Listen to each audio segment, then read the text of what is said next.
Welcome to this convened meeting of the Housing Subcommittee. This is reconvened meeting that was adjourned on the 26th of September, beg your pardon, I'm ahead of myself. I'd just like to remind members that this meeting will be recorded and subsequently made available for public listening. We're going to item 1, Sederunt and apologies. Claire? Thank you, Chairman. I can confirm we've got 8 members present this morning, 2 substitutes present. We've got Councillor Martin here for Councillor Lever, and we've got the leader here for Councillor Smith. We also have apologies from Councillor McClung, and we also have Councillor. There's been a change of membership in the Housing Sub since these papers were distributed, and we have Councillor Maitland here for the independent group. Thank you. Is there any declarations of interest? Okay, thank you. Just before we move on to item 3, it's just to inform members that I do have a late report which I will be taking under any other business later on in the meeting. Move on to item 3, Strategic Housing Services and Housing's Options and Homeless Service Review. And the purpose of this report is to advise members on progress in addressing the key issues with the Housing's Options and Homeless Service after its transfer from social work services to community and customer services. And I'll ask Mr. Lynch if he has anything to add to the report at this time. Thanks, Chair. Nothing specific to add, but just to confirm to members that this is a kind of follow-up, more detailed report to the report that was presented to Community and Customer Services Committee in June. It sets out, again for members' information, in full the Scottish Housing Regulators thematic study into housing options and proposes a full service review that encompasses not just the homelessness service, but the whole of strategic housing and homelessness service. And I'm happy to take any questions, Chair. Thanks. Okay, well, I'll throw this open to members. Dennis? Thanks, Chair. Yep. Well, as I say, welcoming this paper and understanding what's been asked for here, I've got slight concerns that maybe we need to take this a step further back, because there's been a lot of effort and a lot of time put in by a lot of people working with homeless people, etc., across the region, including the voluntary sector. And I really can't remember ever having seen a monitoring report on anything that's happening out there. So I'm wondering if, in actual fact, what we need is a full-blown seminar where we find out exactly what the service is, how it's been delivered, by whom, exactly what their point is, and even invite the voluntary sector in as part of that to lay out what they've done, so we can then take this forward and then go forward with a review that then shows us and points us in the direction we need to go. Because I'm not comfortable in just agreeing a review when I'm not exactly totally sure by this exactly what the full review is. I would like to see all the players that have been involved part of that review taking this forward, because I really think we've got to fully appreciate and understand this as the Housing Subcommittee. And there are some new members here who really haven't got a clue what happened in 2004 and beyond. And as I say, I don't think there's ever been a monitoring report of how the service has been delivered in the past by the voluntary sector. So I would be asking for that seminar, Chair, to include everybody. Thank you, Dennis. A couple of points on that. As far as the monitoring, as you mentioned there, it's one of the recommendations, I think, from the thematic review itself, from the housing regulator, that the monitoring of the Housing's Options Service, and this is Scotland-wide, this is not referred to Dumfries and Galloway in particular, because the thematic review was taken over a Scotland-wide basis. Dumfries and Galloway Council was one of the authorities picked as a target authority during this review. And it doesn't specifically mention any authority unless they have a positive outcome that may be helpful to other authorities through the review. So monitoring is mentioned as one of the recommendations there, but I'll let Mr. Lynch come in. Thanks, Chair. Yeah, just to confirm to Councillor Maile, the part of the review process will be a fundamental look at the whole sector and how it impacts on the Council's statutory duty, but the thematic study and the requirements of the regulator and what we anticipate coming from the Scottish Government next month and revised guidance that's due to be issued is clearly focused on what the local authority is going to do to make sure that we continue to deliver our strategic and statutory responsibilities around homelessness and housing options. The council delivers the homelessness service. There are a number of contracts in place with a number of providers in the third sector and also the private sector that support the work of the council, but it's fundamentally and primarily an issue for the council and the council's responsibilities and duties. All of that will be under scrutiny through the service review process, and there will be opportunities through that process by following the corporate service review toolkit to make sure that members have an input into that process. So I can assure all members that we will make sure that we properly engage with members on what we're doing, but also make sure that we have a focus on what the third sector and private sector contribute towards meeting the needs of homeless people, without losing focus on the fact that it's a council statutory responsibility. And essentially what we've been told by the regulator, along with other authorities, is that we need to get our house in order to deliver this service properly. So the focus has got to be primarily on what the council is doing, not what third sector or external providers are doing.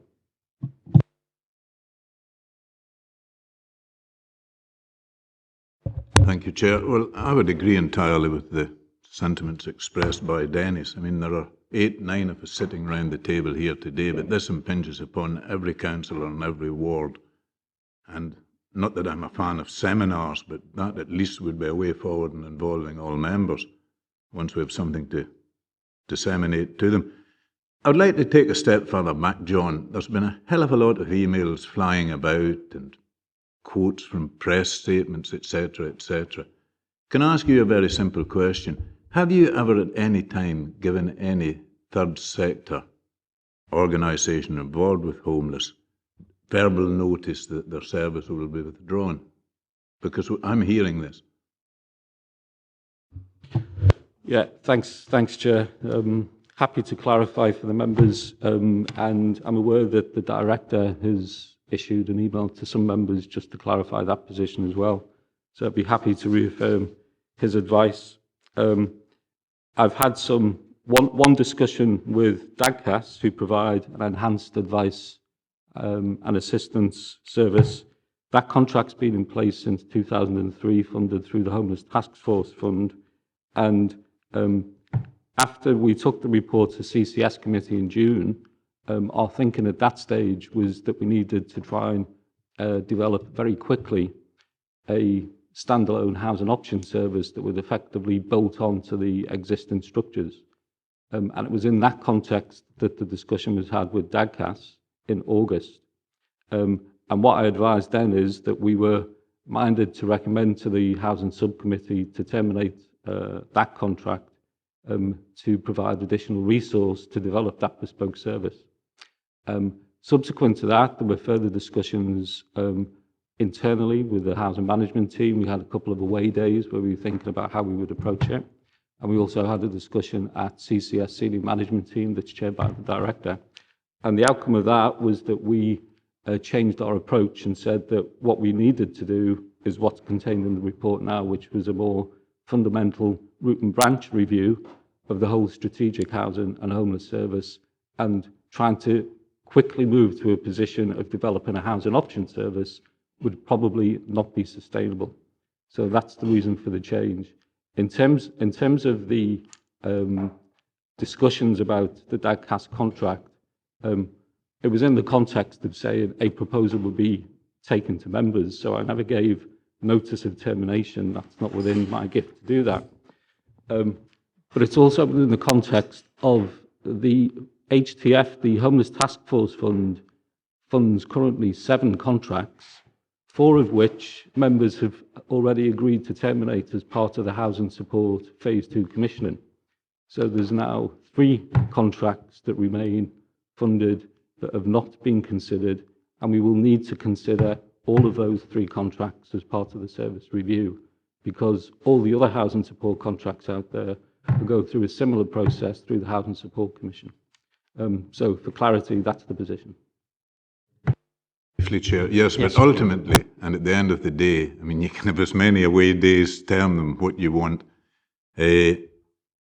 Whether the third sector is going to be involved in the new regime or not, that will be a member for elected. That will be a choice for elected members. They alone will decide, and the paper will come forward, I would imagine, outlining the pros and cons of third sector involvement. But it will be elected members that decide this. Sorry, just to confirm, absolutely. The discussion was in the context of bringing forward a proposal for members, and I specifically referenced the September Housing Subcommittee as where any decision will be made. Subsequent to that discussion, our approach changed quite significantly, and what we're doing now is a much more fundamental root and branch review. But it was always within the context of it being a member decision and nothing else. I'll just come in on that point as well, if I may. I'm not sure that every member sitting on this committee has seen all these emails that have been drafted back and forward.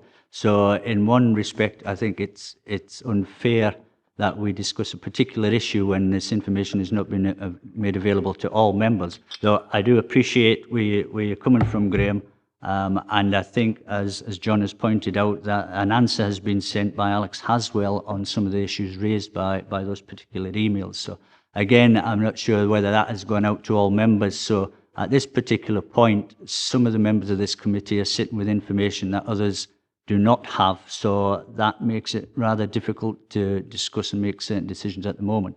But I do think that from John's comments in response to you there, that a lot of these issues should be teased out through the review purpose, and he has given a confirmation that any decision not to involve a third sector organisation within future contracts will be a member decision.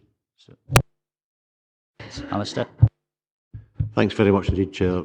As far as I'm concerned, I think the first thing we've got to agree today is a way forward and how we consider this report. And I would like to think we do it on a structured basis, given the importance of this report to the authority.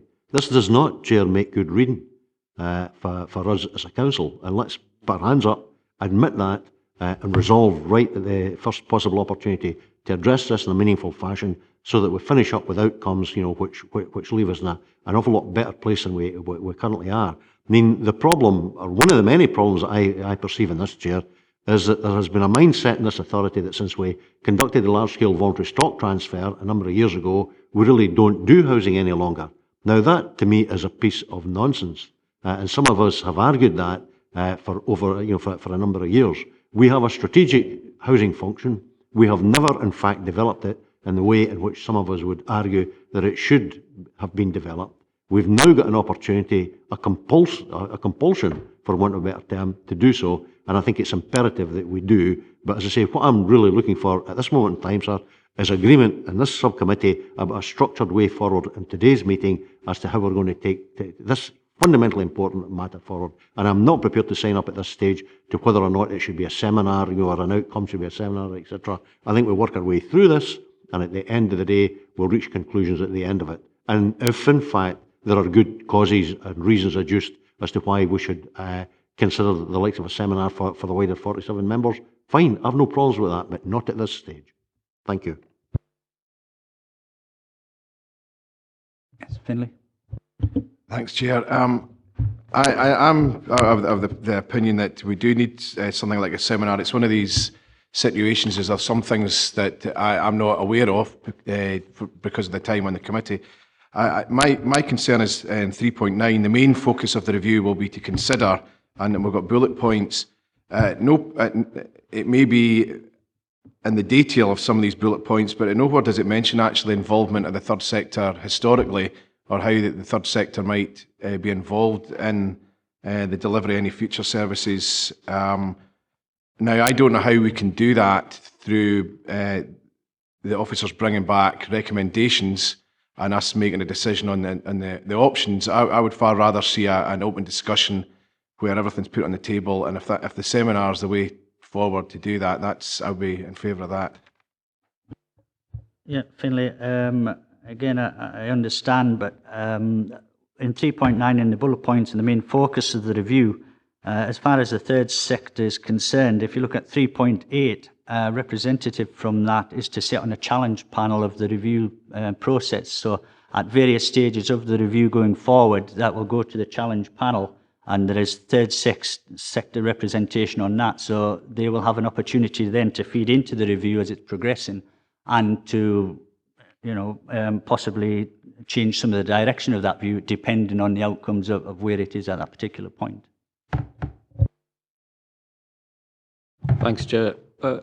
Also, just to confirm for Councillor Carson, although it's not explicitly referenced, there's a number of bullet points that would impact on the role of the third sector and the voluntary sector, particularly, the first bullet point about the recommendations and the response to housing options. Part of that will be what the role of the third sector is in delivering housing options, and specifically also the bullet point that talks about how the council can meet its statutory duty to provide housing support. Housing support is actually delivered by the third sector and the private sector. We provide contracts for them to do it. The council does not deliver housing support directly. So although it's not explicitly stated, it actually runs right the way through the service review, and it will come out as part of that process. Thank you. I have Jane next. Okay, Ronnie. Thanks. I think a lot of the points have been made,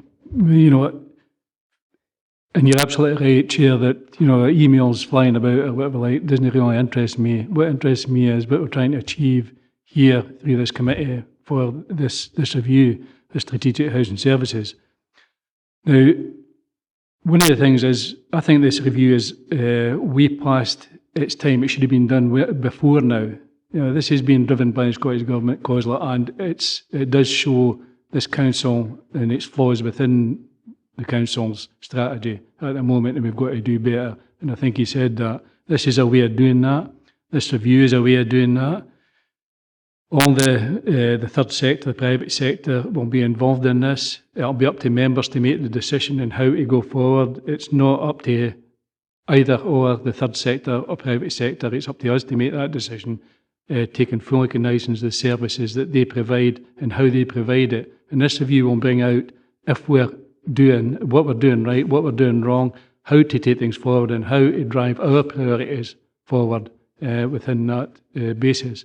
So I think, going through this, and I think 3.9, maybe it seems half a dozen bullet points, but I think it encompasses more or less everything in there that we need to know as members when all the detail of the review is finalised.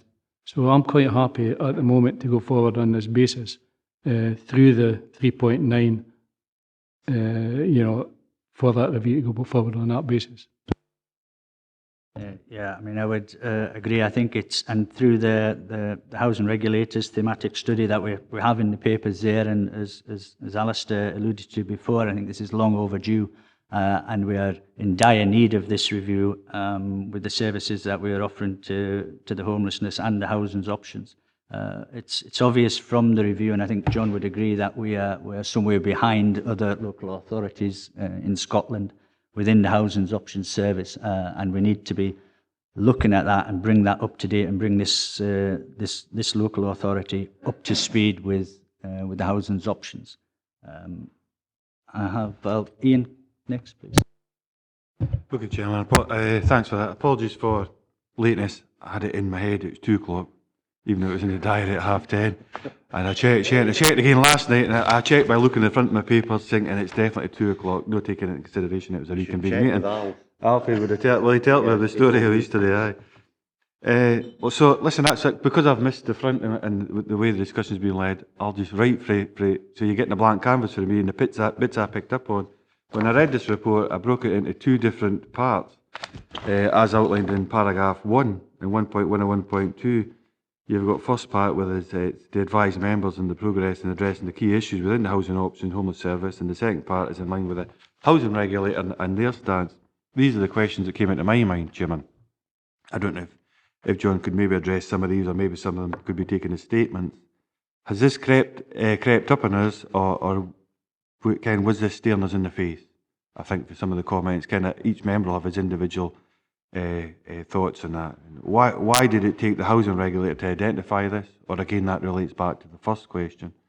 And the thing that really came along, maybe I'm not sure if Alistair touched on this earlier, but has social work services dumped a liability on the housing committee? That's the way I was feeling when I was reading this. Is this something that 1st April this year, there it is, and it's something that isn't actually fit for purpose? What isn't clear within here come out, I would imagine, whether the proper resource has been transferred as well as that comes forward. I felt very much it's within the reassurances, it is partly within the recommendations, but reassurances are needed that a level of resource and work that are justified to detract from delivering the frontline service. Because it's within the report, there's a load of resource that will be moved to take up this piece of work, to make sure people, is it backfilled, is it extra money? It refers to the report as extra money being found on behalf of this. The key findings, I read that as being the main findings within the appendix. In regards to that, I would like that to be outlined absolutely clearly. From John's perspective, the key findings or the main findings within that, just bring that into context, please. Or reading that and try to can relate to that within the report. Just exactly what does that mean? If I could have got if you could have brought it into context. The last bit I kind of picked up on was the purpose of this report broken down into 2 components. I has already touched on details. Very damning, I felt, of the social work services department stroke committee in regards to that. I've kind of touched on that as well. One point I did pick up on was the financial resource, and it picks up on that 2.5. We haven't actually got any indicative figures, any idea at all on how much that will cost, and that goes back to my detraction again. The report will come back identifying that.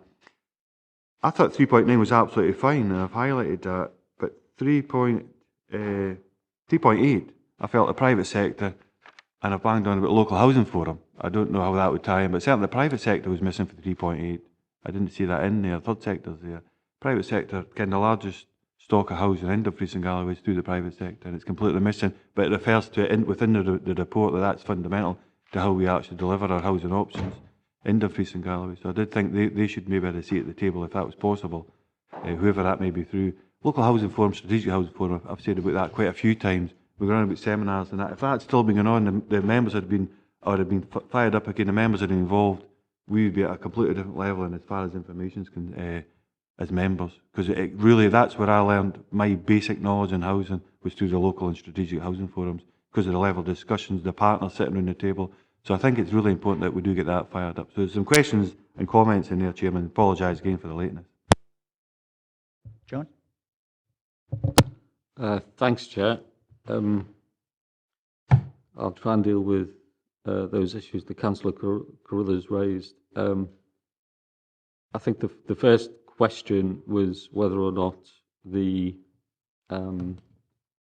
fact that the council hadn't fully developed the housing option service, was that a surprise to us on the back of the regulator's report? The answer is no, it wasn't. We were aware of the issues, and I think it's fair to say that there were difficulties just in terms of the organisational structures that prevented us from taking it forward. On the strategic housing side, obviously responsible for the LHS and for a range of other things, operationally homelessness sat within social work, and it was difficult to try and get momentum to deal with the issues, because housing options is essentially, it's not a policy issue, although we need a policy, but fundamentally it's around service delivery and it's around dealing with clients. So there were issues there. I'm aware that there were 2 reports that went to Policy and Resources Committee last year, looking specifically at issues around homelessness. And I think it was on the back of those concerns from members that the proposal went to Social Work Committee to transfer homelessness to CCS to be part of strategic housing. So it was happening in parallel to the thematic study being developed, those reports. And those reports that went to P&R Committee last year specifically referenced the thematic study as a trigger to take some action. But I think it's fair to say there had been a degree of drift within the homeless service for a number of years. And what we're trying to do is address that drift and make sure that the service is refocused and delivering what we needed to deliver. In terms of resources, what was transferred from social work to CCS was the full homelessness budget. Question is whether that's sufficient, and that's something that will be tested through the service review process. The homeless service was subject to some savings, some budget development savings over the last number of years, much like many other services, and it's to what extent that has affected frontline service delivery. From my point of view, I think it has, and we need to get that addressed. There are some key managers that left through the RBS that were not replaced, so there are resource issues. Having said that, we've got agreement to appoint for a new service manager, and we're going through the recruitment process. So there are positives, excuse me, positives in that as well. But the resource question will need to be addressed through the service review, along with many other issues. In terms of what our take is on the thematic study and what it means in practice, I think that the last piece, excuse me, the last piece of the jigsaw will be the Scottish Government guidance that's due to be published next month. So what the regulator said was that they expected the Scottish Government to issue national guidance for all local authorities to work to, because there hadn't been any, and that was part of the problem at a national level. Local authorities were essentially left to their own devices to decide what housing options meant in their local context. And what they said that led to is a very piecemeal service with no consistency, no proper measuring of outcomes, and no real idea of what impact housing options was making. So what they said was the Scottish Government need to lead on that and issue guidance. They committed to do that in short order, so getting guidance out next month is going to be a challenge, but we're aware that that's happening, and I've got staff who've been involved in that process through the Southwest Hub for housing options.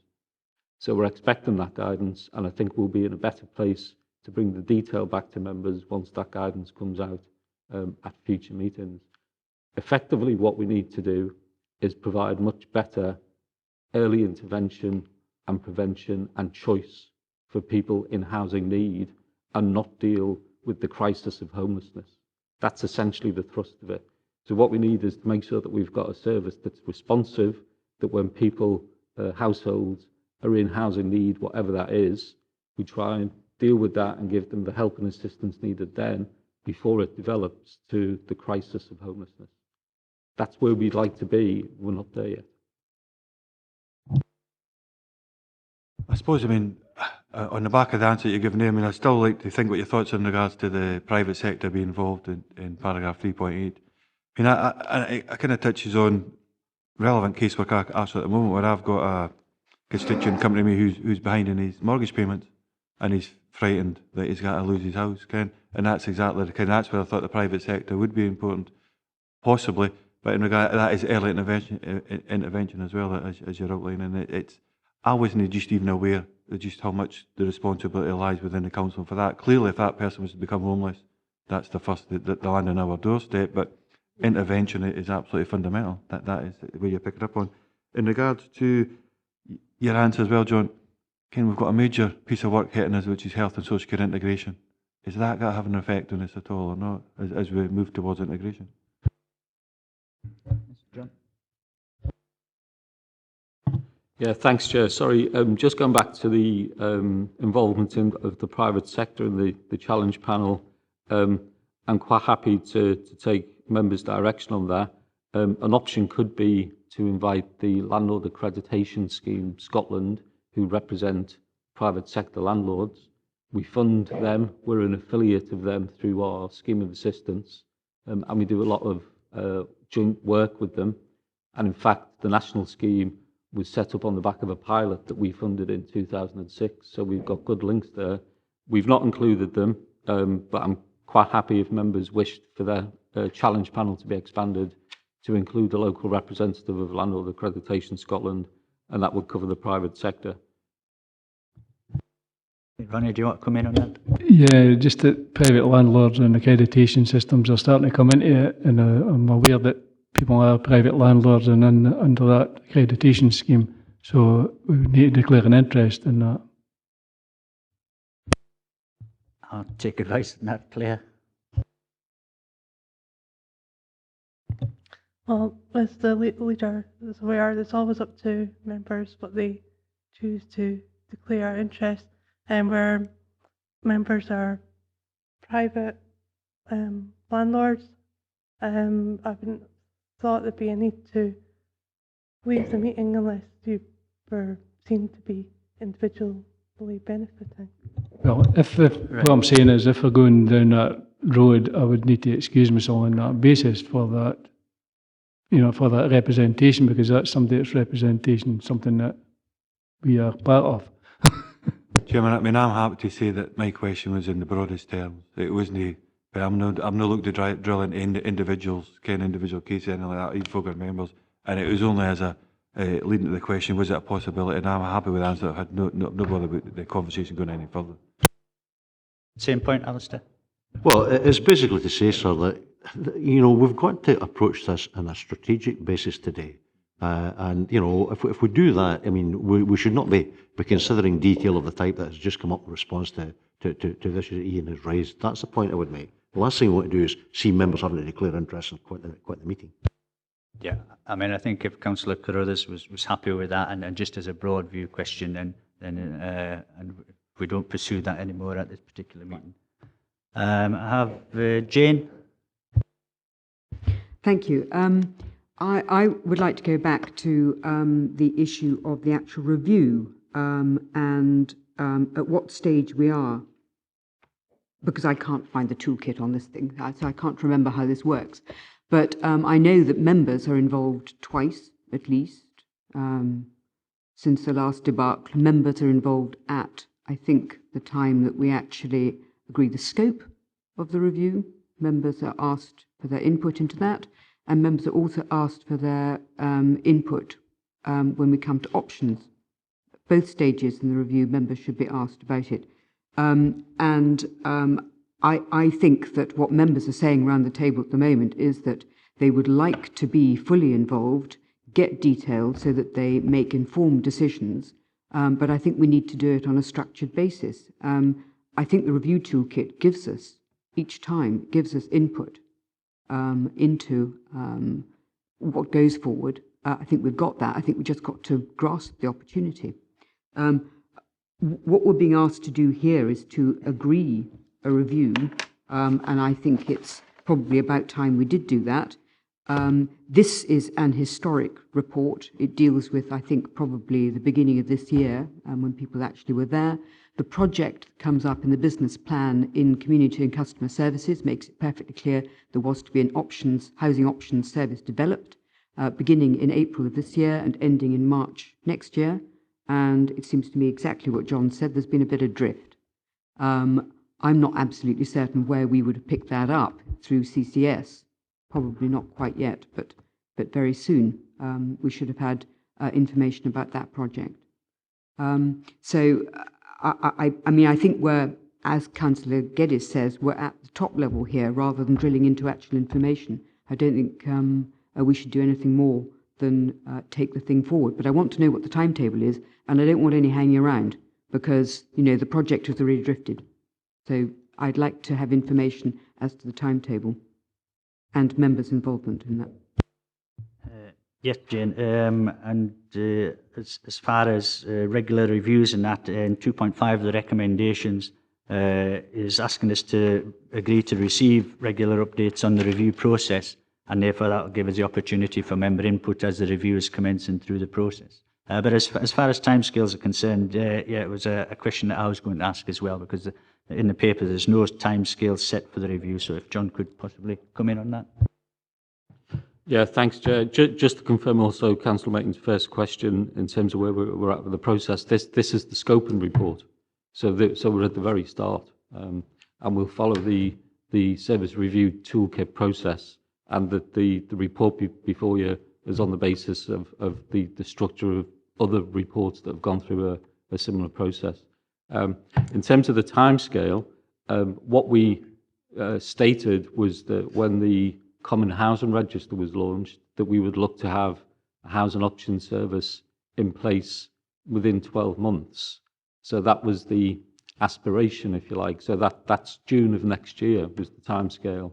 I think because we've changed the scope and we've broadened the scope, we need to revisit that timescale. And if we get agreement to the scope today, what I would intend is to bring an update report back to the Housing Subcommittee in short order, and you'll be getting an update at every Housing Subcommittee of the progress of that with a detailed timetable on the back of any decisions that are made today. So that the broad expectation was June next year, but I think we need to revisit that to make sure that that's realistic, given the fact that we're potentially making it much broader and deeper than we originally anticipated. Alistair, yes? Thanks very much indeed, Chair. You know, if you look at the recommendations in section 2 of the report, you know, the first two were being asked to note the range of challenges, you know, facing the housing options and homeless service summarised at section 3 of the report. We haven't really taken a decision in relation to that. 2.2, I would like to think, sir, that we do a bit more than note the key findings and recommendations of the regulator's thematic study and housing options as set out in the appendix. For instance, I would think the very least this committee should be doing would be scrutinising these to make sure that the recommendations interface properly with the key findings. I think we're going to have to do that as part of the process. And then I have no problems whatsoever, Chair, with 2.3, 2.4 and 2.5, but subject to the proviso that this housing subcommittee is at the very core of the process. Now, I'm not going to sort of try to suggest a way forward here as a member officer working group, but I personally feel that this is of such importance. Hearing what John's saying, but I personally feel that this is of such importance that you, as chair and the vice chair of this committee, should be involved much more in working up these issues than would appear to be the case at this moment in time. And you should, in fact, be acting as links, as it were, to this committee in relation to the reports which are being brought forward. I have every confidence in you and your vice chair, you know, and being able to do that. In my view, that's not meant to be patronising. And my view is that, you know, if we're serious about putting this committee at the very core of the process, that's exactly what we should be doing. That's exactly the way we should be taking this forward. And without pouring scorn on the suggestion at this stage of a seminar, you know, as has already been alluded to by two members, I personally do not feel at this moment in time that we should be taking any such decision. At the appropriate time, we've obviously got to engage with this subcommittee, has got to engage with our wider peer group, i.e. all 47 members, to ensure in fact that they're signed up at the end of the day to what we're proposing as a result of the review. But I would suggest, sir, that should be done within the parameters, for instance, of if need be, a special meeting of the full council. That way it's taking place in a decision-making forum, which a seminar is not. Thank you, Alistair. I mean, if members are so minded, I'm more than happy to liaise with John throughout this review and seeing how we're about taking the process forward. So I'm quite happy to do that if members are so minded. Occasion Chair, I'm pleased to hear you're happy to liaise with John, but how do you liaise with us, the members? Well, again, that will come, I would imagine that should come through the regular update reports that John would bring to this committee within the review, but I will always be available for members to contact me if they so wish on particular items within the review. Jim? Oh. Supposing something abhorrent to you or perhaps to us as members comes up during the review, at least you'll be present to hear it and feed back to us. In other words, the reports, and I've confidence in John, but the reports that officers submit in front of this housing subcommittee during the review process, your presence there will guarantee that our concerns are voiced and that the reports will be accurate. Am I correct in assuming that? Well, I would expect the reports will always be accurate, and I'm sure we'll have reassurances from John at that. This is just asking us to set up the scope of the report in the review initially, and so at this particular stage, I'm not fully aware of how that will move forward. I will say that I wouldn't imagine that I would be attending every single group meeting throughout the process of the review, that will not be possible, and I wouldn't intend to be doing that. But I would be expected to have regular meetings with John as to the process of the review and how it's moving forward, and attend certain meetings if I feel that there's a necessity for me to be there. Jim? Thanks, Chair. Just on the back of Ian's question about social work, and I wouldn't want to rewrite John's report or start creating additional pressure on the work that staff have to do, but when you look at 3.7, it says, given the scale of work required, the head of service will ensure there's capacity within the review team to complete this work within a reasonable timescale. Is there no requirement for social work to be involved? Because I'm quite sure social work will have to work closely with the homelessness team, because many of the people that present for homeless have other challenges in their lives as well, and there doesn't appear to be a senior manager for social work on this challenge panel. John? Thanks, Chair. Yeah, we've referenced at the bottom of 3.6, there will be representation from social work services. I was just looking at make up with the challenge team. My apologies. Okay. Okay, right, Dennis. Thanks, Chair. I mean, I've no problem, as I say, with review going forward. That's not what I was trying to do. What I'm trying to say is that for a review to start, there has to be a starting point. As members, I don't believe we have got the fullest information for a starting point. Now, seminar may be the wrong thing, and maybe for the full council, no. I was thinking of this committee having the fullest information of what's happened since 2003, because clearly we don't know. Even Ian's asked questions to which there were answers given. He obviously didn't know. So I really think, as a committee, we need the fullest of information on what has happened, how it's been delivered, so that we've got a point where this starts to go forward to show us what we're going to end up with. And as I say, I have no problem at all with the report and what's in it. It is, as I say, high time things started. But I still believe there's an issue there about what we're reviewing and how we get the information of what we're reviewing, so we can judge against what's coming forward, what was there and why it's been done. I think the whole purpose of the review is to look at that, what we've done historically and how we need to change that to work within current regulation, housing regulation, to move it forward and to move into the housing options that has been recommended by Scottish Government to be set up. As far as, I'll take members' leave on regards to a seminar, but I would feel that if we were to go down the seminar route, then the Customer Services Committee would have to be involved, because they're the lead committee on this now. But I'm more than likely to. Saying is that the fullest information for this committee, at least seminar may be the wrong word, and I wasn't thinking of 47. I was thinking about the members sitting around here, especially those that are new. We're here 2003 when things started, and how this has been built up, how it's been delivered, where the flaws are, and how the review is going to take everything forward. John, do you want to comment? Yeah, thanks, Chair. I'm quite happy as part of the regular updates, we can certainly produce a report for this subcommittee which sets out exactly how the shape of the service is currently configured, what services are delivered by whom and where, so members understand the kind of baseline from which we're operating. So that can certainly be built in clearly to the service review process. There's no difficulty with doing that, if that's what members require. I'm quite happy to accept that, Chair, so long as it's all there and we can ask questions at the given times and take things forward. But I would not want to stop this process, because this process has to happen. It has to go forward. Yeah, I think we can do that, Dennis. Yeah. Jane? Yeah, it's on the back of that. It's really that we need simply to see in front of us, gather together the trend information, where homelessness, where people present, where the resources are directed at the moment. I mean, the suggestion in the back of this report is that there's been a reduction in homelessness cases. Quite clearly, nationally, there's been a reduction. Well, why is that? Is it true? Is the first thing. Is it the case? Where are people presenting?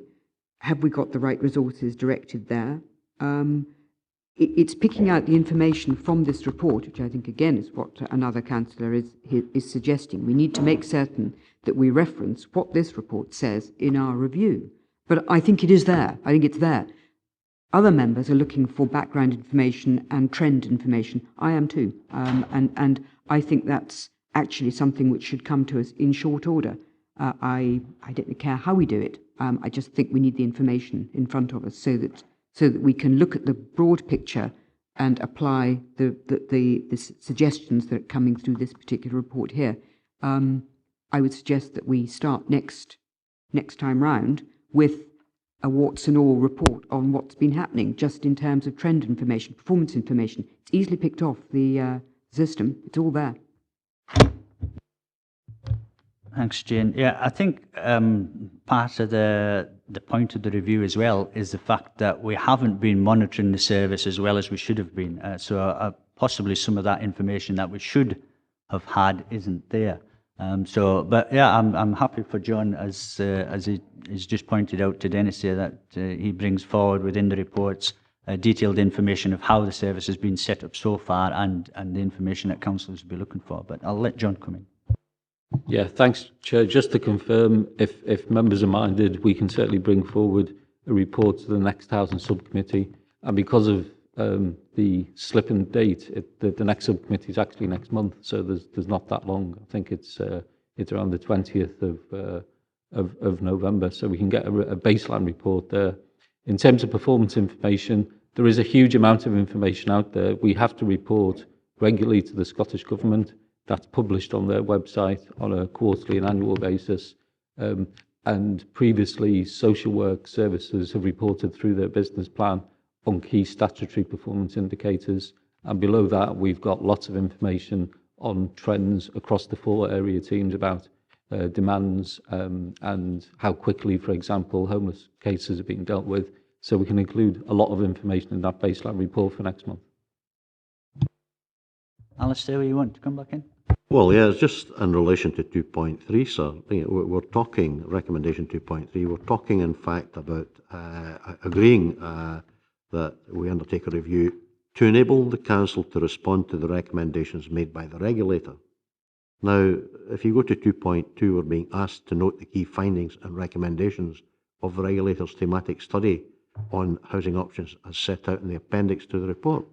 Chair, we've not even taken a decision, we've not even considered whether or not we accept the validity of these. We've not even considered today whether or not we feel that the recommendations, in fact, as set out in the thematic study, respond fully and adequately to the key findings in the report.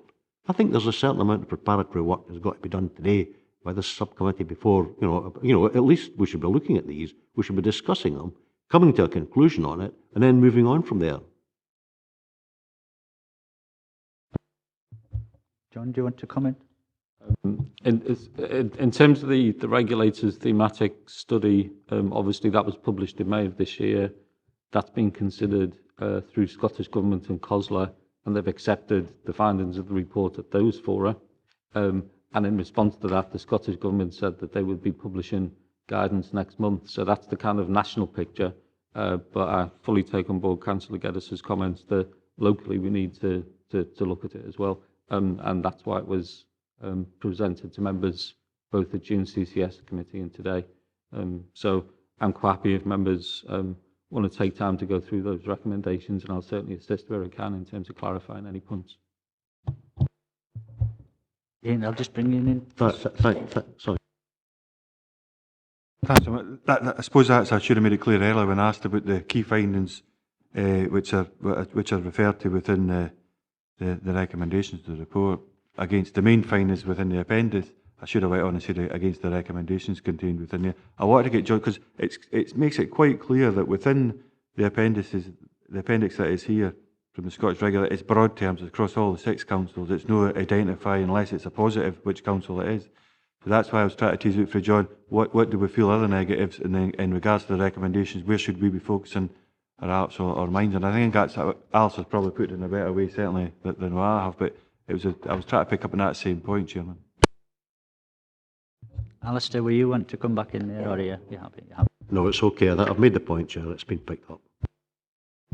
Thanks, Chair. Just to clarify that the thematic study looked at all 32 authorities, but there were 6 case studies, but they also took secondary evidence from the other 26 authorities. So all 32 were involved in this. 26 provided data and information about their processes. The physical site visits were undertaken to the 6 authorities mentioned. In terms of excuse me, in terms of the recommendations, it's under section 17 of the appendix, where there are I think it's 14 bullet points where it says local authorities. It's page 6 of 23 on the appendix.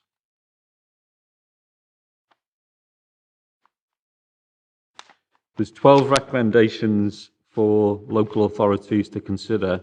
My appendix starts at page 7. Oh, sorry. It's Pardon? section 12. That's what I thought. It's section 17 of the appendix. Yeah. So there's 12 specific recommendations for local authorities to consider, and what we would intend to do through the service review process is consider all 12 of them and to make sure that we address them as part of that process. So that's just the strategic approach that we're trying to adopt through the service review.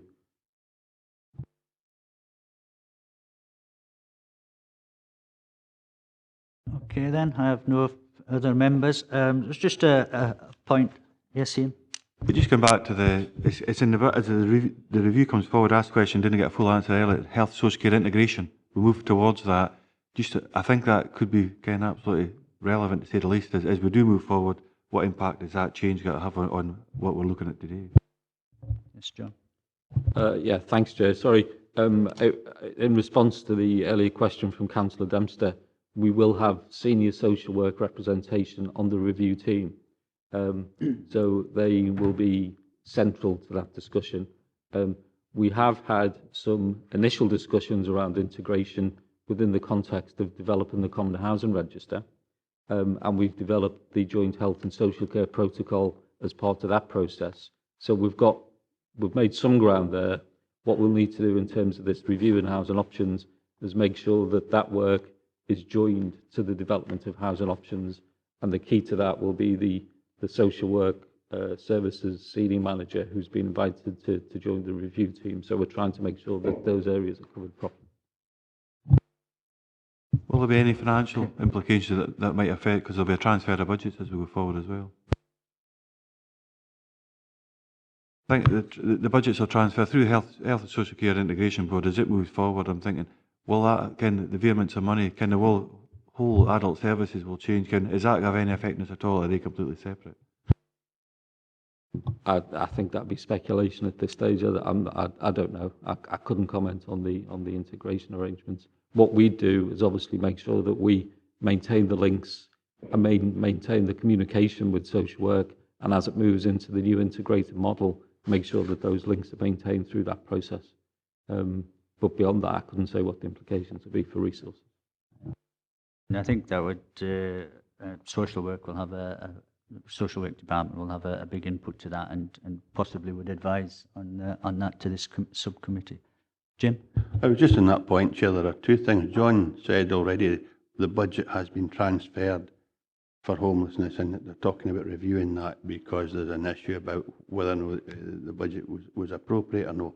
And social work senior managers are liaising with health board team to determine what proportion of our budget transfers along with responsibility. So that is an ongoing matter. It is being dealt with at strategic level. It'll be notified to members, and the process is ongoing. I have Councillor Scobie has intimated that he'd like to say something on this. Is that correct, Willie? But, pardon? But very briefly, please, because we're about to wind up this report.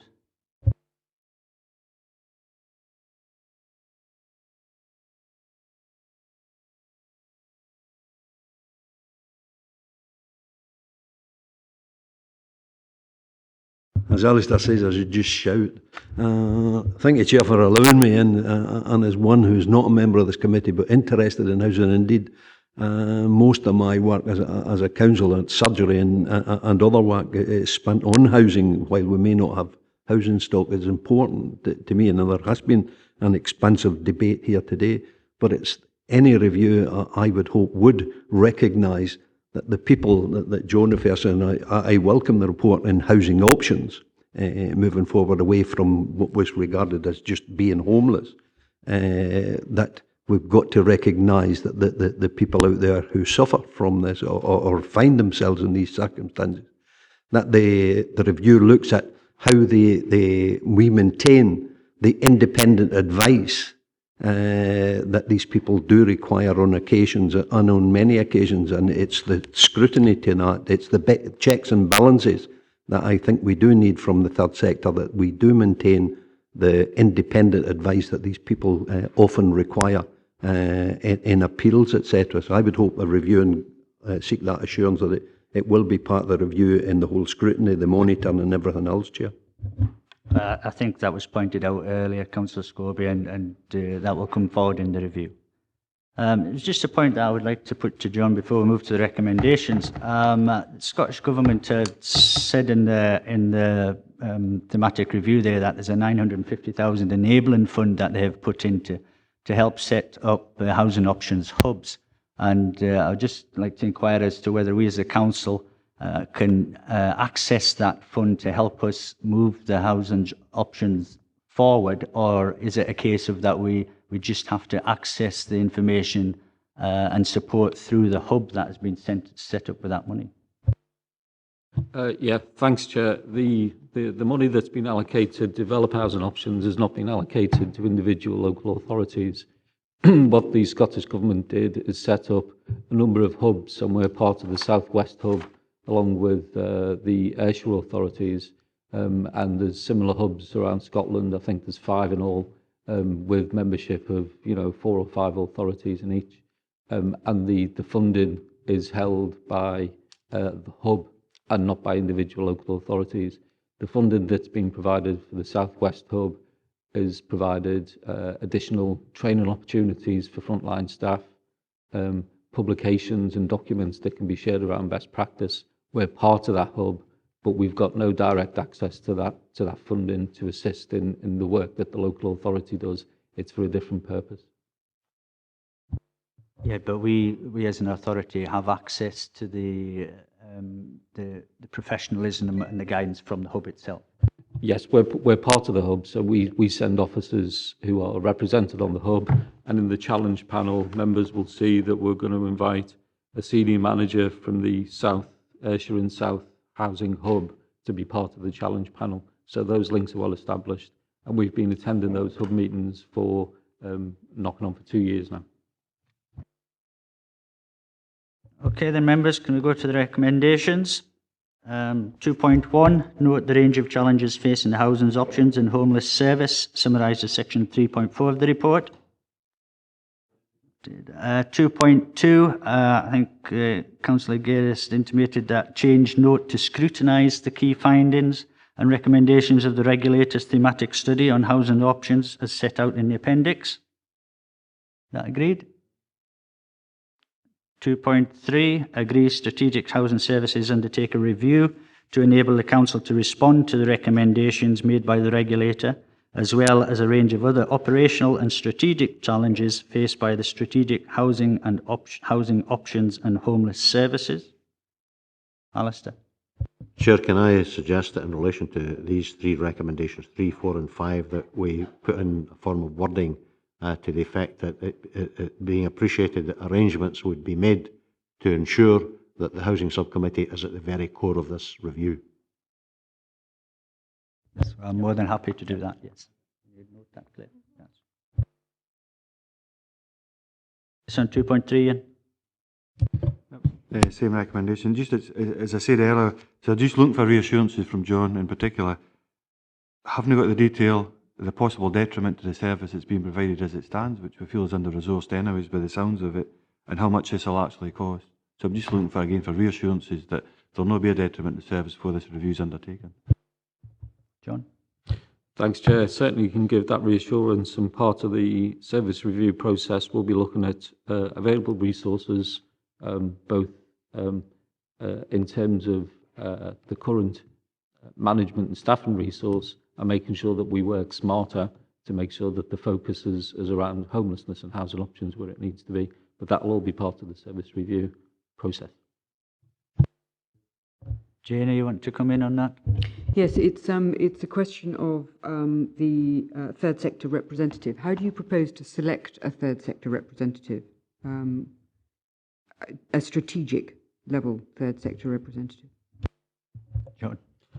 Thanks, Chair. The intention would be to write to the Chief Executive of Third Sector first to ask for a nominee, and we'll deal with it that way. Okay, thank you. Right, recommendation 2.4, Sederunt. Yes, Dennis. On that, can we make sure that the person that does come forward has the relevant knowledge? Because you can pick somebody with the third sector that may have no knowledge at all of the housing service. Well, I think with respect, Dennis, that would be up to the Chief Executive of the third sector. Well, that's fine, but then we may not get the proper input that we need. Yes, but at the same time, I don't think it's up to us as a council to tell them which member that we prefer they put forward. We could ask them to put somebody in place that has the knowledge that is needed. I mean, that could be part, surely, of the requirement from them, that they find somebody that does have the knowledge and not just put somebody in there that hasn't got a clue what's going on. We could certainly ask them. Ronnie, will you want to come in? That's fine. I'm quite sure John will make that representation anyway when he's speaking to the third sector. Yeah. Okay. Yes, Ian. It's because it's been raised, it's the only relevant, because I did touch on the private sector, without getting into detail earlier, that should they be sitting at the board, and if that's where, in real terms, we're agreeing it, has that been picked up just as a note that can be added? Do we have to agree that? And third sector, I mean, just in regards to that, I suppose I'm thinking of like the Dadcast, and I mean, I referred to my case earlier, where the person I've got somebody coming to me who's possibly got to present homeless in a few months' time, depending on the stance that his financial lender takes in regards to his mortgage and how we can pay that back. I wouldn't normally refer them to, again, I would first point of call is either like the CAB or the council or never ever third sector, and I didn't see that representation on the table, so how do we address that? Is that actually there? Chair, I think we're in danger here of, starting to pick names out of a hat or whatever it is, or pick a representative who's, I think we've got to leave that to professionalism of the officers to pick the right person to actually do that. It's not who shouts the loudest from the sidelines or whatever. I think it's got to be done on that basis to get the best output. Yes, I'm quite happy with that, and I'm sure that John has taken on board the comments before with reference to the private sector, and as is noted, they're involved throughout the report as well. Yes, Alistair. Well, it's made a point. I mean, if I'm making a point, I mean, I like it to be absolutely clear in regards to third sector, because that was a question I asked there. That clearly that's a representation in the back of that. What I've said is that third sector are being represented through whatever organisation that may be. How's other likes say Dadcast and that, are they sitting on the table here or not? Have they been excluded? And I'm only saying that because that's through my own case constituency work. That's one of the first points they would get. I'm only saying that, and I haven't had any communications with MD. Well, I'll come in a minute, John, but I would imagine that whether it be Dadcast or which other organisation that the council operates with to deliver this service, they will be involved within the review process at some stage, but I'll let John come in. Thanks, Jay. Just to confirm, third sector, the third sector first are the umbrella organisation that represent all third sector and voluntary organisations. So that's the appropriate place to ask for a representation, and it will be for them to decide from their organisation who's best placed to contribute to the review. Yes, Alistair. Thanks, Chair. I must confess that I'm becoming increasingly concerned, because if we're not careful here, sir, we're going to finish up with the world and his wife as part of this review. The engine room, for want of a better term, as I understand it, what we're agreeing is in fact the review group plus the housing subcommittee at the very core of the process. And yes, it would be foolish, not to say arrogant, to exclude people for the sake of it. But I think we've got to appreciate, only those who have a direct relevance and a direct role to play, are invited to participate in the process. Yes, I'm quite happy with that, Alistair, yeah. Yes, Finlay. Sorry, just going back to that, so are you are we agreeing that the challenge panel will contain someone from the private sector or not? No, I don't think that's what was put down as a specific recommendation, but Claire, would you like to, can you come back on that, please? Just I've certainly got a note from your discussions. You were asking for a private sector rep, but this should be kept at a strategic level, appropriate level.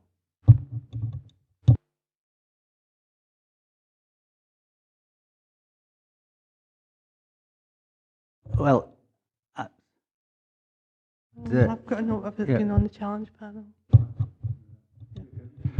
The reason I'm saying that is because the largest percentage of housing supplied within Dumfries and Galloway is through the private sector. So it sounds a wee bit Yes, untoward again that they're not actually sitting on this panel. At least getting a chance. They might not even turn up, but at least they're not getting a chance. I'm not bothered who it is. That again is for the choice of the actual the officers in charge of this. I'm not pointing to any particular person. That's where the debate got stifled earlier. It's just about the private sector. Surely should have a seat at the table here. I'm sure throughout the process of the review that Mr Lynch and his team will be in discussions with the private sector, and it's mentioned in the housing regulators study here about how the private sector and some of the points that you were raising earlier on in committee. So I'm sure all that will be taken into consideration. But I do agree with Councillor Geddes that we can't just keep appointing people to sit on this review. Otherwise, we'll have a review panel that's going to be bigger than the council. But Just talking about the largest housing supplier in Dumfries and Galloway, and it's housing we're talking about. Are they providing houses for the homeless people, or are they providing them to sell and to people with assets? We're concerned about homelessness here, no private sector.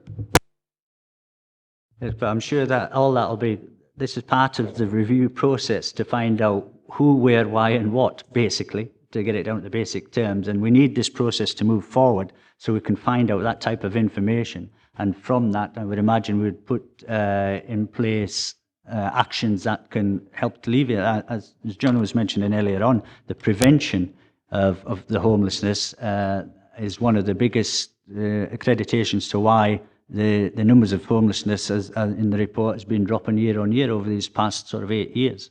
But I'll let John come in. Thanks, Joe. Just to clarify, and obviously taking a full account of the governance issues that were raised previously about making specific proposals, I would suggest that members, if they're content to delegate to officers to liaise with the private sector as part of the challenge panel process, and leave it at that, and we take on board the comments that have been made. Thank you.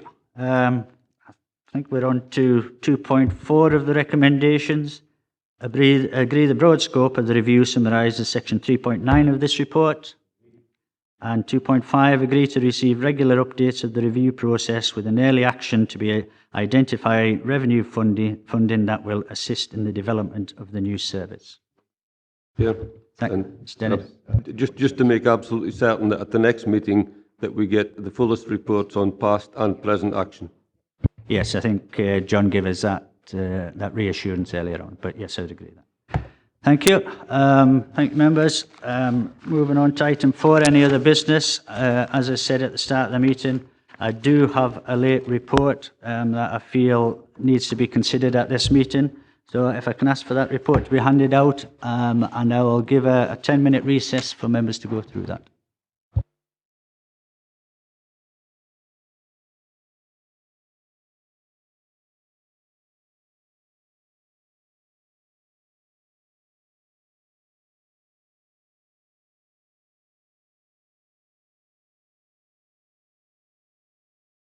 This report is on the Common Housing Register, and it's a progress report. First of all, I'll ask John if he'd like to just summarise the main points of this report, as members haven't had a great lot of time to go through it. Yeah, thanks, Chair, and thanks for agreeing to consider the report. This is an update report on the implementation of the Common Housing Register as we move towards the 6-monthly review that was agreed back on the 10th of April. The CHR has been in operation since the middle of June. the host organisation, DGHP, supported by the 3 other main RSLs, are operationally delivering that. And paragraph 3.8 summarises the amount of activity that's been generated through the new Homes for D&G website, which members will see is significant. 17,000 hits to the website since it went live in June. What we agreed was that because this was a completely new project with a new common allocations policy, it was important to undertake an early review, and the agreement was that that review would commence after 6 months of the operation of the CHR. And the reason we said 6 months is we needed to gather sufficient data and intelligence about how the policy was working in practice for ourselves and the partners to make informed decisions about any changes that are required. But in advance of that, what we wanted to do was make sure that there was early engagement with the members. So what we're asking today is, as well as to review the scope of the review, which is summarised at 3.6, is to agree that we organise an all-members seminar as the kind of commencement of the review from the council side. So essentially, it's an update report talking about the work that's been done, setting the scope of the review, and asking for members to agree early engagement through the seminar process. I'm happy to take any questions, Chair. Thanks. Before we actually go on into full session and discussion on this, Councillor Scobie has intimated that he would like to speak on this, so I will allow him a set amount of time to speak. Thank you, Chair. 20 minutes. I'll take Ian's word on that. No, thanks, Chair, for allowing me to come and speak to the Housing Sub, and indeed for Ronnie for allowing the paper to come forward. It's really just to make a plea to the Housing Sub and for the Housing Sub to take the opportunity, as John has outlined, in terms of reviewing the common allocations policy and the effect that it's had within the last number of months since its introduction. And I think it's covered in 3.3 of the report, where it says in this report, in terms of allow the opportunity to amend any element of the CAP in respect of its impact. And it's undoubtedly the case, and I'm sure everybody, or I would hope everybody would agree, that overcrowding is unacceptable, and indeed the Housing Scotland Act allows discretion, and indeed that overcrowding is recognised as a priority issue. And it's how, as a Housing Sub, going on to the coming Housing Register, that we go forward on that, where specifically overcrowding is a priority, but in particular to young people moving into their youths. And as it stands, and I have corresponded with John on this, as it stands, we have youths who are in overcrowded situations, having to share a bedroom with their siblings of opposite sex. And that really takes away the young person moving into their youths at a very tenuous part of their life, moving into that. Their dignity and respect is taken away from them in having to share with the siblings of an opposite sex. So in recognising overcrowding, and indeed it does, I think that in those circumstances, and I've put this forward, I believe that we could go further by our discretion that we have got within the Housing Scotland Act to recognise that, and to recognise it in the way that we recognise medical priorities, and in these circumstances give weighted points to these circumstances, so that we can recognise that it's totally unacceptable. It's basically immoral in anyone's eyes for a youth still to be sharing with their younger brothers or sisters of the opposite sex. And I would hope that, notwithstanding what John says, it's for the RSLs. And indeed in a previous RSL, when they were on their own, before they joined the Common Housing Register. They did recognise him with the support of John and Jim O'Neill. We did get one of the RSLs to recognise that, and indeed it overcame the difficulty where, you know, a young person coming forward each year in their youth, when asked, what would you like for your birthday, just to have a room of my own. So there was recognition within one of the RSLs, and I think there's an opportunity for the Housing Sub to be reviewing this just now, as it states in 3.3, and to go forward to say that we need this recognition. Once that recognition is achieved and being effective, then it will handle itself from there on in. But as it currently stands, it does not have it. And I did make representation before the common allocation policy was adopted for that to be recognised, which it hasn't been. So I know it was the intention, or I believe it was the intention, for the common allocations policy to be considered by all the area committees. That has not been done, although it recognises it again in the report, Chair. So in that respect, I hope the committee will take the opportunity and ask for a review on that specific point under the common allocations policy. Okay, thank you, Councillor Scobie. I'll open this up to members. Ronnie? Thank you, Chair. You know, I relate to some of the concerns that Councillor Scobie has, as I'm quite sure that, you know, all members in here have had at one time or other people knocking on their door regarding the, you know, the mixed gender in bedrooms. But I believe that this here, correct me if I'm wrong, it's a 6 months review, and that will be part of the review anyway. You know, we'll be able to come forward with concerns like that and try and persuade RSLs to have a look at any special concerns we have over any part of the policy. I believe that just now it has actually changed. It is part of the policy just now, that, but it's from a younger age, I think. Is it that kids are taken into consideration when they're younger, so that when they do get older, it actually comes into place for them to get a bigger house or that. I don't know. I think that's my understanding of it. So it's already in there. It's how we can actually strengthen that. But yes, this will be going to all area committees. All area committees, all members will have a say into this, and then it will go through the procedures through the committees and RSLs, and we've got to try and persuade them a case, or make a case for it, for any strengthening of that.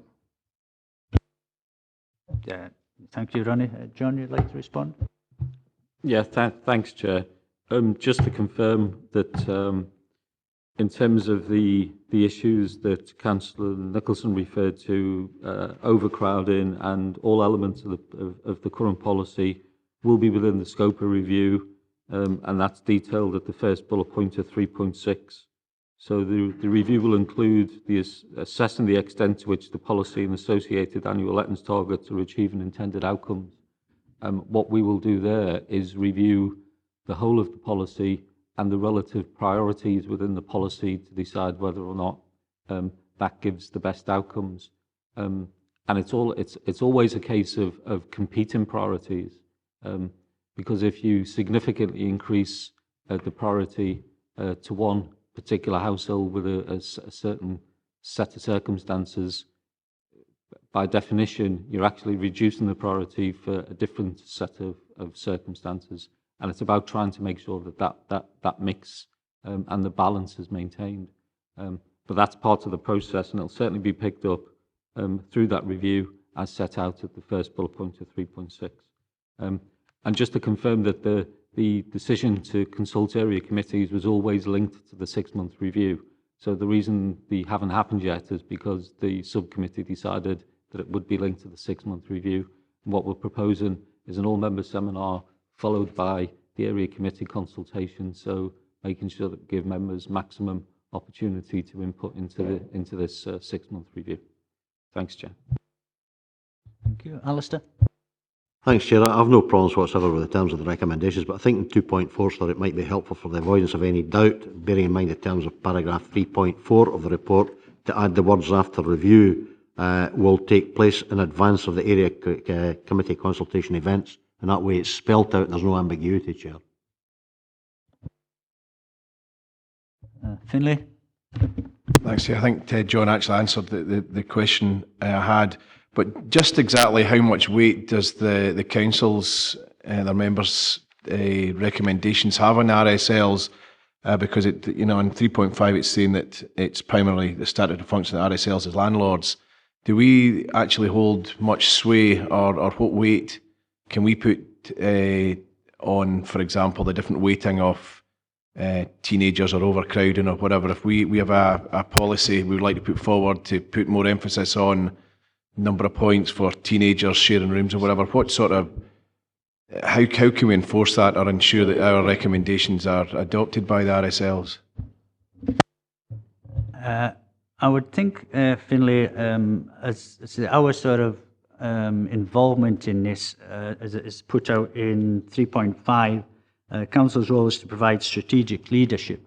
I mean, we have to understand that we're not the lead partners within this organisation, and it is a partnership. So if we have particular concerns as a council that we think should be going forward to, and I'm quite sure it will come out within the review process as well, then obviously we'll put those concerns to the group as a whole to have negotiations and discussions about finding a suitable outcome to that. But as we are not the lead partner in this, I don't feel that we'll be able to enforce any particular issues onto the group. I mean, it has to come through agreed negotiation, but I'll let John. Yeah, thanks, Chair. As you say, the paragraph 3.5 really tries to summarise the relationships that exist, and we are in a different situation because we don't have a landlord function. We don't have a statutory requirement to have an allocations policy because we haven't got any stock. It's very straightforward. However, we are the strategic housing authority. We do provide strategic lead, and we've also got specific statutory responsibilities in relation to homelessness cases and other particular strategic needs cases where there may be, for example, statutory social work involvement. So there is a very clear role for the council in inputting into that process and making sure that our views are known. Based on the discussions that we've had through the whole development of the CHR, the other partners fully accept and acknowledge the key role that the council plays. However, we're not in a position where we can mandate decisions upon them. It has to be by consensus and agreement, and they do have their own governance arrangements in place. So the point of paragraph 3.5 is just to make sure that members understood the balance of that relationship, but that is not to dilute the role of the local authority. The local authority has got an important role, if a slightly different role, to the RSLs. So I fully anticipate that any points that members bring forward will be fully discussed and considered, and hopefully we can reach consensus through the 5 partners. We've got a formal partnership agreement in place, so there are processes that we need to follow. But I think 3.5 is an attempt to make sure that members understood the balance of relationships. But we're not in a position to mandate decisions and enforce decisions on RSLs. But that's never been necessary in the past, and hopefully it won't be as we take forward this review and work in partnership. Jim? Thanks, Chair. I think the point that Councillor Scobie raised has been well aired now, but these social landlords run a number of allocations lists, homeless, exchange, armed forces, a general list. And I'm sure, it's not the first time I've negotiated with a housing landlord in respect to a constituent and used the age profile of the family as a way to persuade them that they need to review or consider a case. And I'm sure every member's done that, so I'm sure they will continue. I don't hope they continue to do that. My interest in the satisfaction or dissatisfaction of the service, and I hope that'll come forward as part of the performance management to members to see. Just my question is, how successful is it? And I think that would be the key factor for all members. That would be the really interesting element of it for us. Is it working? Is it successful? How many complaints are you getting? et cetera. Now, I'm sure will come through, and that's what I'd like to see. I'm sure, as we all recognise, and we've all been involved with throughout the process, I mean, it's been a huge piece of work to bring the RSLs together to form the Common Allocations Policy. And I think it's to the benefit of the region as a whole. Obviously, because it's been such a big piece of work, there will be anomalies throughout from the start of, and I think this is part of the point of having a 6-monthly review. So the anomalies that were thrown up in the first 6 months, we can review that and we can make recommendations towards possible changes in that. Ian? Thanks, Jim. A question for John Sell. Just trying to bring it into context, the points that I've picked up on. I would imagine under 3.6 that Wally's point can be brought up somewhere in there in regards to the weight and I. So in regards to that, the part that I did pick up on that as a theme throughout was the second bullet point, assessing the governance, financial and delivery arrangements is what we'll be looking at as we go forward with the review. And at the end of 3.7 it relates to, it says at the very end, however, all partners will fully contribute to the process and the outcomes of the review. Remind us of all that I think the 5 partners are, and how much do they contribute, how much do the council contribute? Can we have a financial contribution to think to that, and how long does that go on for? Are we expected to keep this rolling on, or does it tailor off? In particular, 17,000 hits. Any type of trend information across the 4 RSLs, what that means, 17,000 hits. Is that an uptake on what they would previously had? It was 4,000, sorry, the 4 collectively, but can we compare that? Can we bring that into context? John? Thanks, Chair. In terms of the resources to implement and continue to deliver the CHR, there was a previous decision of the Housing Subcommittee to agree a formula for funding based on proportionality. The Council funds 40% of the current running costs of the CHR, and the balance of the 60% is paid for by the 4 RSLs proportionate to their stock. So by far the biggest contributor is DGHP. They contribute something like 45% of all costs, followed by Lawburn, and then Home and Irvine, much less stock and a smaller contribution. So that's how it's been. That was part of the partnership agreement, and that was agreed through this subcommittee a couple of years ago. So that's how we've taken it forward based on that proportionality, and it's worked particularly well. In terms of the traffic into the website, we can't compare because there was different arrangements for each of the RSLs. This is the first time that we've got a fully functioning interactive website dealing with this, so there's nothing to compare it with really. But picking up on the earlier points, one of the things that we'll bring forward as part of the 6-month review is that performance information and the data around outcomes and lettings targets to inform members' decisions. Was the financial contract that we entered into with, in regards to this with the other 4 RSLs, was that in perpetuity? Was that over 3 years? And is it something we'll have to revisit again if it is over 3 years? Yeah, thanks, Chair. It's linked to the partnership agreement, which is on a 3-year rolling basis. So we will review it every 3 years. The expectation is that that will continue on a 3-year basis. It would need one of the partners to decide to walk away and extricate themselves from that agreement. But it is up for review every 3 years. Thanks for that, Chairman. I think that financial contribution alone gives us leverage over this as well as being Strategic Housing Authority. Thanks. Jane? It's a very clear website, and I must admit I think it would be good for members to have a look at it. But what I wanted to ask about is, you touched on it, comparative information. Is this the first one in the UK? If it's not, then let's have a look at what other people are doing, and do we do that at any stage? John? I'd like to say it was the first, but it's not. There are plenty of others, common housing registers operating up and down the country. In fact, we're kind of towards the end of the queue in terms of going live. There's still areas that don't operate CHRs, but there are many CHRs operating up and down the place. In terms of learning from best practice elsewhere, it's absolutely key. We don't want to spend time reinvent the wheel. As part of the development of the policy, we got that policy externally validated. because there are experts out there who've worked on a number of CHRs for a number of areas and have got huge amounts of data and information around that. We intend to use that again as part of this process as well. So that's referenced, I think, at 3.7.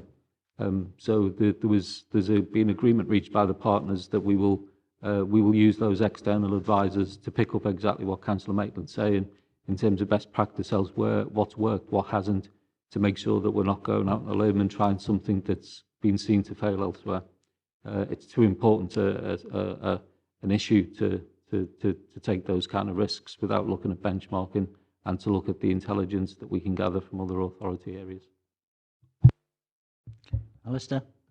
Yes, I did note earlier on, sir, the reference, in paragraph 3.7, and I was tempted to ask earlier, at what cost, but I wouldn't want to be mistaken for a Tory. You want to ken the cost of everything and the value of nothing.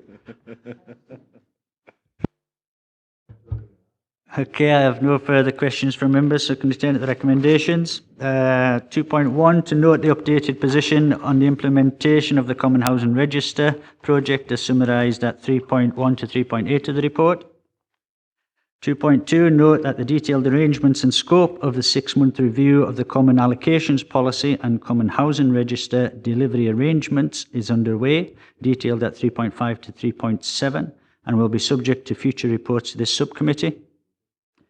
2.3, to note that the review will include formal consultation events at each of the council area committees. And 2.4, agree to an all-member seminar on the Common Housing Register and Common Allocations Policy Review in advance of area committee reviews. Great, thank you. I have no further business, so thank you members for their attendance.